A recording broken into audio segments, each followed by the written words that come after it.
Stacy B says, I recently watched your talk on YouTube, Becoming a Man of Prayer.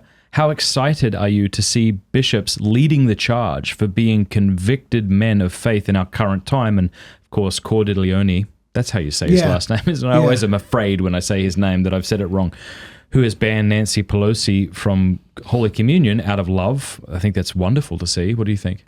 No, I agree. And I think it's time for our prelates to step from behind the curtain of sex abuse scandal, okay? I think a lot of them have voices have been pulled back. They've been afraid to speak out on difficult moral issues because of the credibility loss that happened with the sex abuse scandal.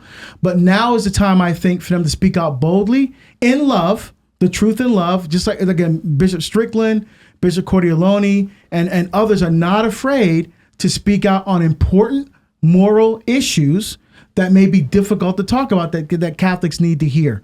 You know, because sometimes I'm out there speaking on these things. I'm like, am I the only one? Where are the bishops at, you know?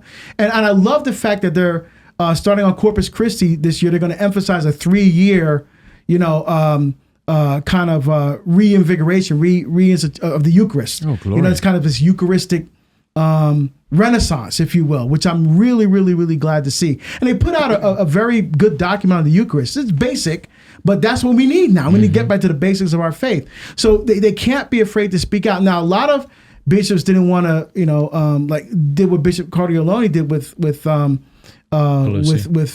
Nancy Pelosi, because they want to politicize the Eucharist. It's not politicizing the Eucharist. Excommunication is done out of love.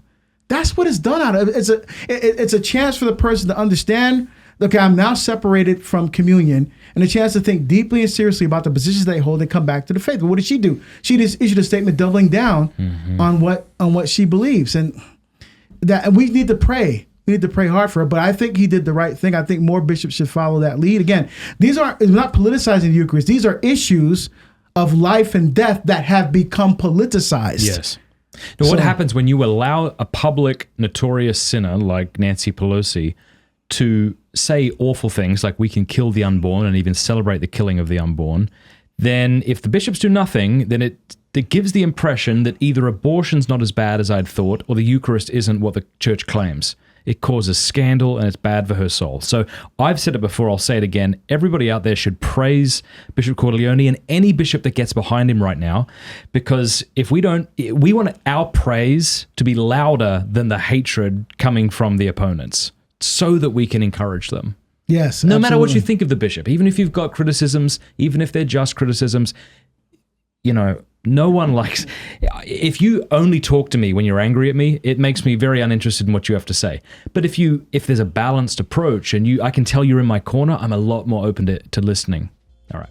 Hey, thanks so much for watching. Please be sure to like and subscribe and leave a comment below letting us know what you thought about the video.